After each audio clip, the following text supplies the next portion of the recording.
Hey everyone, welcome back to Walk and Talk. So, how was your weekend? Oh, it was excellent.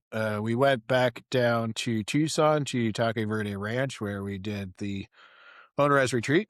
My kids loved it the first time they were there accompanying us in the kids camp and clamored for another go. So they got to go and do that. Devin and I got a little time to ourselves and also some more time to practice and learn riding the horses quicker, which I was much more effective at this time than last time. So that was a Did lot of you get fun. the loping card? I didn't go for the loping card, but I was able to lope around the circuit a couple of times instead of for like 5 seconds like last time. So I saw the video. It yeah. looked very good. I mean, if they didn't give you your loping card, you might want to write a complaint or something. It looked quite good from my angle. So, Yep. well done.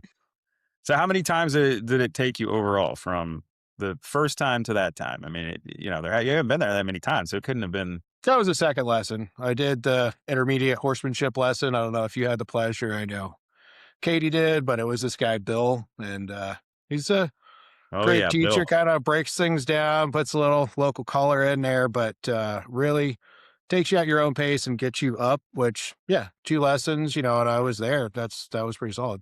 Yeah, like I think he famously told Katie and I, um, I'm going to teach you how to lope, but they would not give me a loping card here because I'm going to teach you what I think is best and not Yeah. necessarily the way that you're going to pass the test, which I thought was interesting. But I appreciated his honesty. So good deal, man. Good. I forgot actually remember you talking about that and I already forgotten about it. So Yeah. It was a good spring break. How about you? yeah, so we're baseball season is up and running for the kids. So we're off and going on tournaments and I had to squeeze in a long run up in Aberdeen, Maryland, so that was interesting, but it was good to map it out and see if my distances were right, figure out how to actually get 15, 16 miles around a somewhat suburban area with a lot of just highways and stuff where the sidewalks just unceremoniously just end that Nice. at some light or some grassy knoll where all of a sudden it's like, wait, I thought from the satellite I could keep going here. So that was interesting. Always feels like a win every weekend still. So I'm wondering when that will end, when it'll stop feeling like, wow, I just did that. Um, but it's cool. I'm glad, and I'm riding that, and then Monday morning comes quick, and then back to doing recovery work and stuff. So there was that, and there's again a lot of baseball and whatnot. But I've been thinking about actually as part of the running, but just in general, just a bunch of stuff has been converging in my mind about execution and just kind of raw, ugly execution. Um, Again, some of it is, trying to get yourself athletically in the right shape and for the future.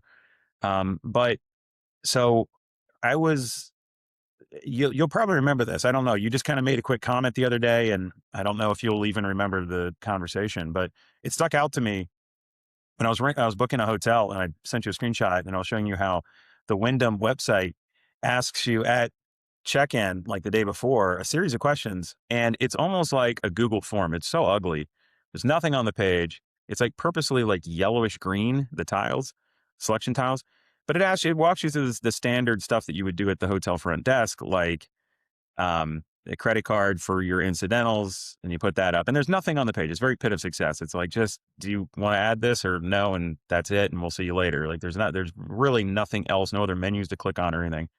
Hey, we're going to get an ID from you at the front desk. I'm going to drop that here on the next page, big old drop box that you just, drag and drop and you're good. And you're on to the next one. And then there was an upsell of, do you want to come in early for $20, very early at like 1 p.m. for, $30. And then I think there was like a crazy early at like 11 a.m. for like $50. So they were cheap and they're trying to upsell you and whatever. But I loved it because it's very pit of success and it's very raw. And of course we were talking about, hey, where our upsell work that we're going to be designing, not to let too much of the cat out of the bag, but some stuff that we're going to have coming up into our guest portal. So that this very much aligns with those conversations and the tasking and design work we've done. And I shipped it over to you and I was like, wow, this is ugly AF, but effective and cool. Like they're getting it done. And this is, Wyndham, and it's a huge network of hotels. This is a massive brand. And you said something like, sometimes ugly is just the best. Sometimes ugly is the most effective.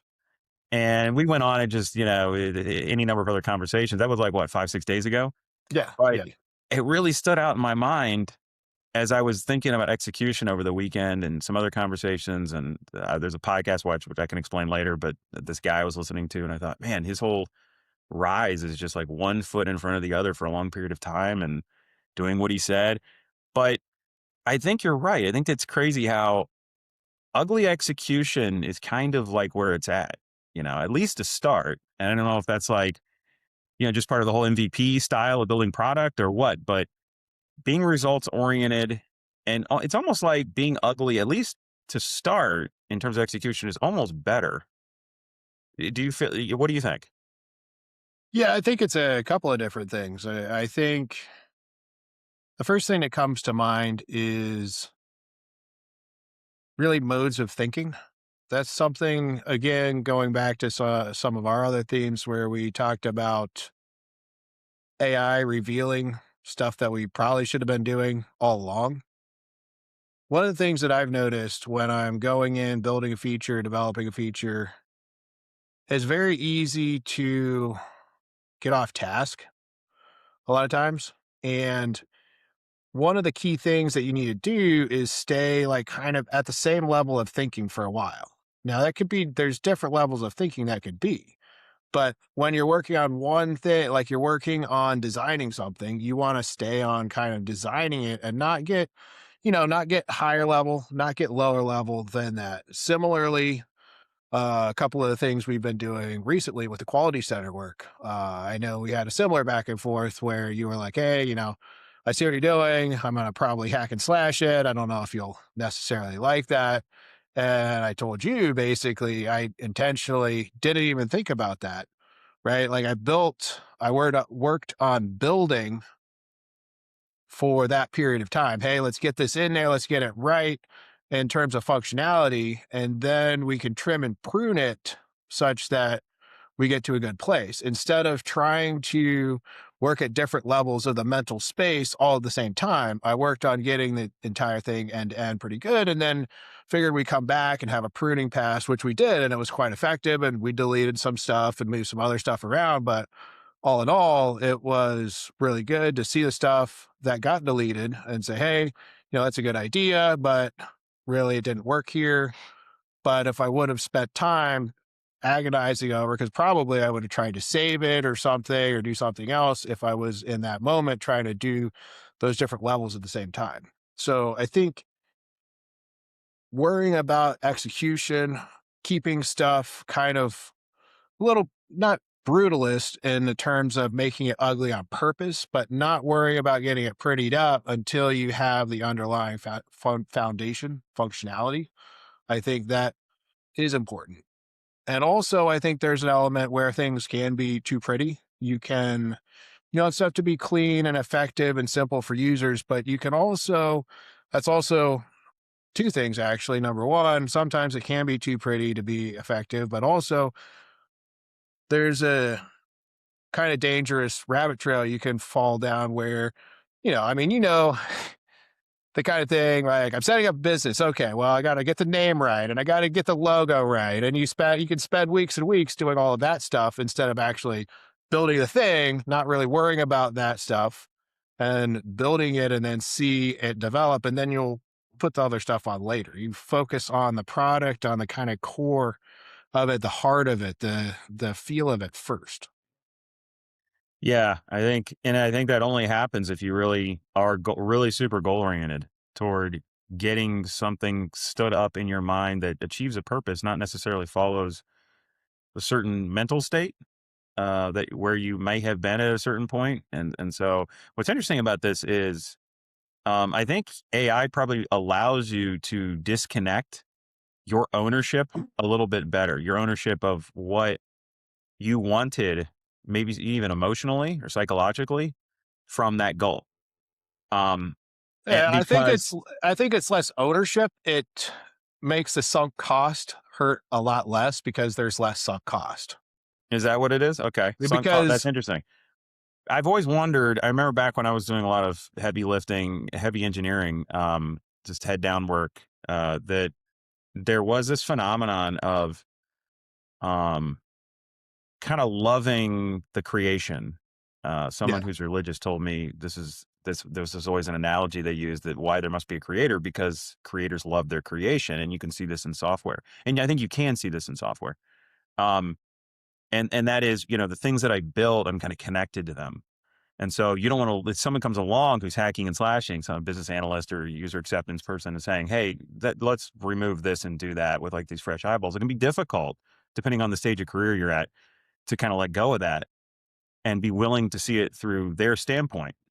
And they might even be wrong, but just the sheer psychological lift of that, I think, is difficult for certain engineers, who have a lot of pride in their work and spend a lot of time and noodling over it and whatever.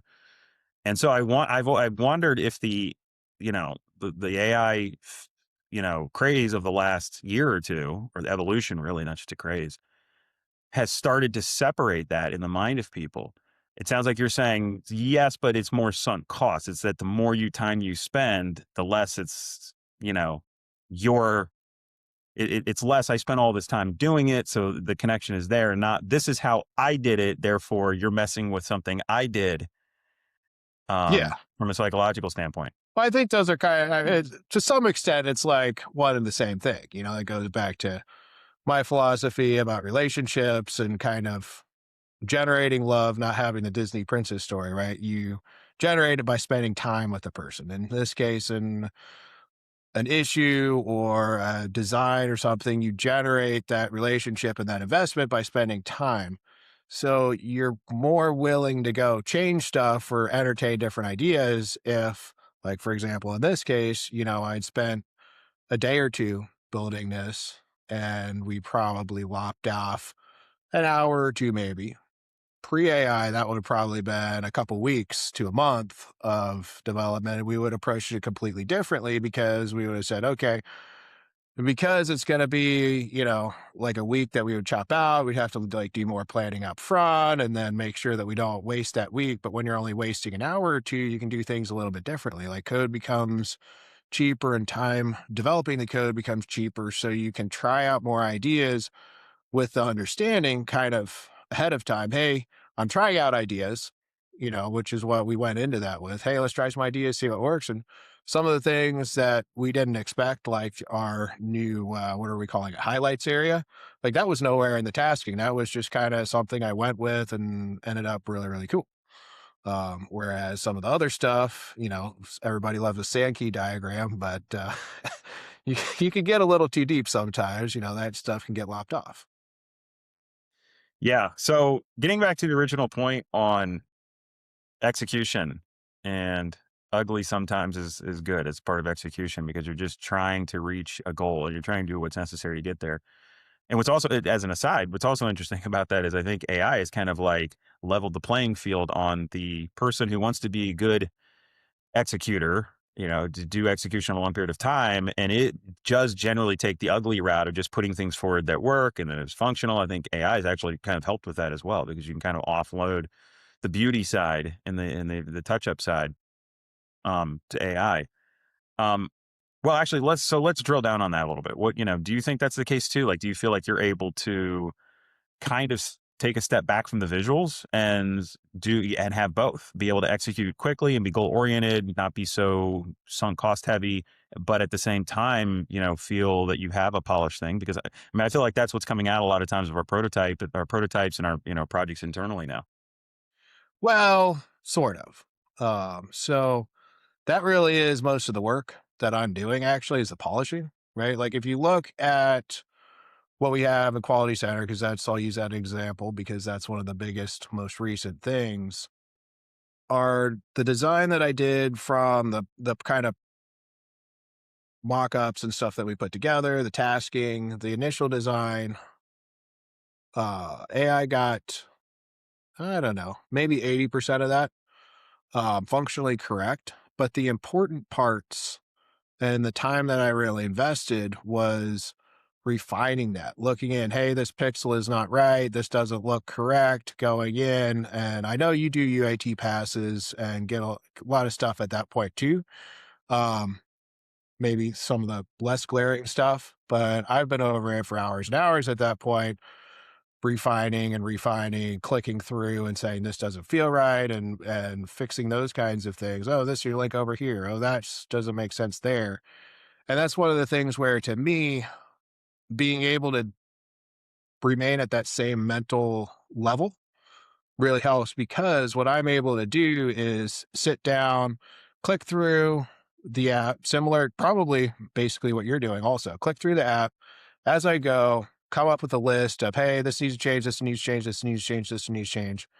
And I've gone through and moved stuff all over the place, and then optimized, and also gone through the code and done the same process, looking through and basically making a list. But instead of having to, like, oh, this is a, okay, now I'm going to go spend an hour and fix that and then come back to where I was, I'm able to very quickly go through, create a to-do list, then hand that over to Claude, have Claude step through, fix, again, 80, 90% of that, go back through, say, okay, well, now I see, and then there's a next.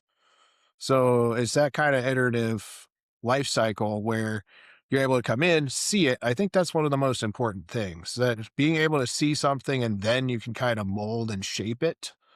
That really changes the game when you're able to do that and have that. And it's an extension of rapid prototyping, or what, for the Visual Basic moment, from 20 years ago, or is that 30 years ago, I guess now.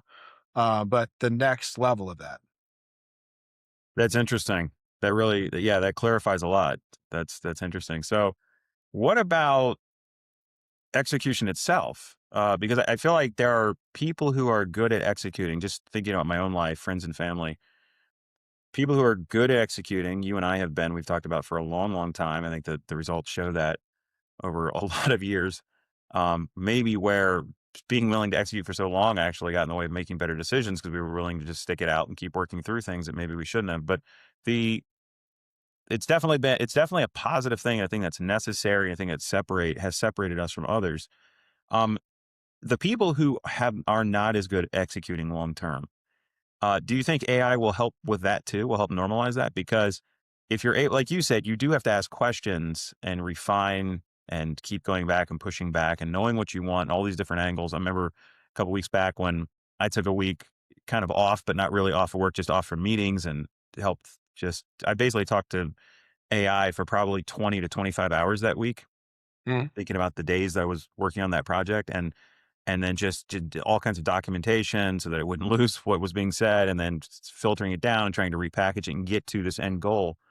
Yes, there's a lot of refinement, but it also took, to your point, like months, potentially, at least weeks, but if not months of execution time and planning that would have had to happen, and distilled it down to a much quicker period.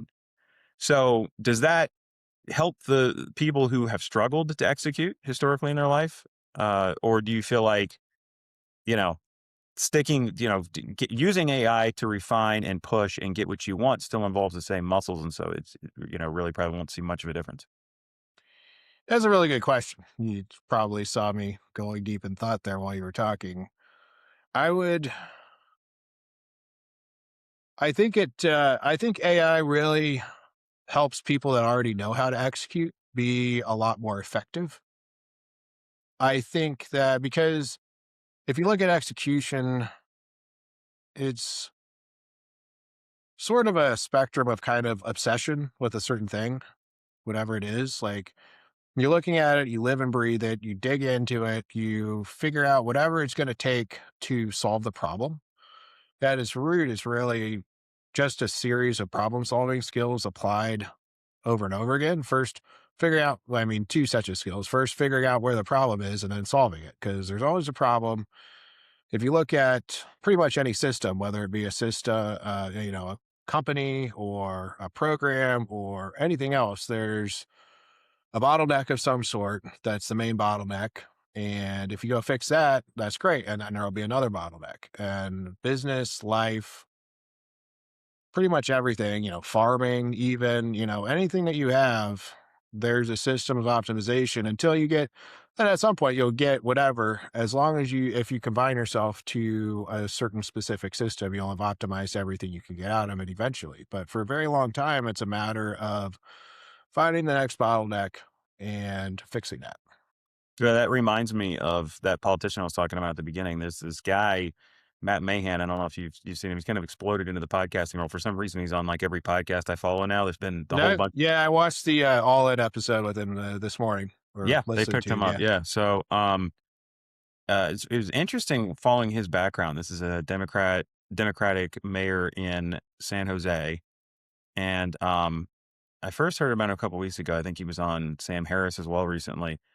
But that's basically been his operating state for a long time, is just steady execution. If you look at his background and kinda, every politician will say certain things, but if you dig and look at kind of the results behind it and what other people say yeah, about him and so on, and kind of use your best little filter to get at what the actual truth is, um, yeah, it's very much a desire to be pragmatic and goal oriented and just hit one obstacle after the other. It's, if you're trying to knock down homelessness, well, how expensive is, the sheltered options that you're doing relative to the costs on society or other things for leaving them outside, and then how, your cost per door in California is very expensive, so let's get that cost per door down from like $1 million, believe it or not, to like 80 or 90,000 per door, and then incentivize neighborhoods in the area that this will be a net gain, because in addition to this, we'll make sure that these areas are cleaned up and there's no trash around them, and that it will actually be positive for that community. And then you measure that. You have this dashboard approach of, yeah.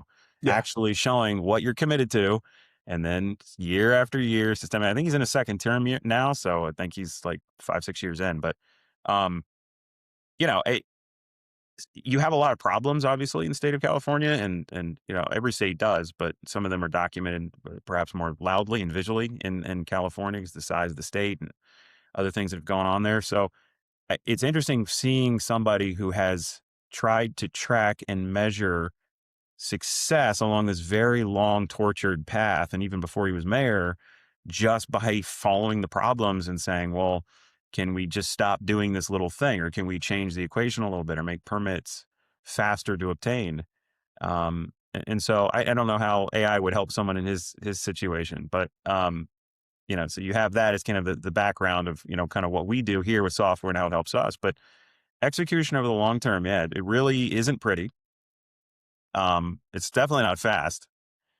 And I think I think it has been the ultimate kind of differentiator between a lot of people, even those who've maybe traveled a different path and got to success differently. And I think that within everyone who is successful at some level, there is a lot of execution behind the scenes. And but I do wonder if AI will change that, as it is starting to change so many other things.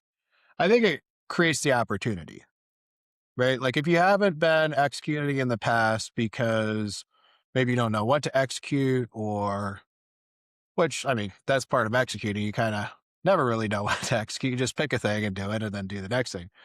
But I do think AI opens up a lot of doors for people who may not have known. It's very easy now to go and learn stuff. And obviously, you have to be a little bit, take what AI says with a grain of salt, because you can push it in different directions. But it's a phenomenal tool for learning, explaining things, and more than pretty much anything else, cutting down the cycle time, which I think is a big problem that a lot of people have with execution too. Is it's much more challenging, the marshmallow problem, et cetera. It's much more challenging to have to execute when your time horizons are weeks, months, years, even days sometimes, right? Like if you can get it to chop down to minutes, hours, where you're seeing, which is one of the things that we see with some of our prototypes, you're seeing, and then you could touch it and then you can change it and say, oh, obviously it should be this other way once I get to play with it. Right. So I think there is some opportunity for people that want to dig in to say, hey, I want to learn this thing. I want to add another skill to my portfolio where maybe I've been doing mostly design, but I'm adding some code, or maybe vice versa. I've been adding some code, but now I want to figure out how color palettes and spacing fit together and some of the user experience things work, and start thinking about the feel of things, right? Like with AI, there's a lot of opportunities for people that want to dig in to bring them up to speed very quickly and get that learning feedback loop really tight. Yep. I think it's a good note to go out on. So if you're struggling with execution and this is something you start and stop a lot of things and just don't know how to get through, yeah, grab a LLM, a chat bot that's nearest you, the one you like, or all of them, and try and start over with an assistant, something that will help you stay on track and just keep asking you questions and pushing on you and you pushing on it until you're able to move the ball further down the court. Maybe it's a final honor to Kobe Bryant there at the end. So, all right, see you back in a few days, everyone. Later, guys.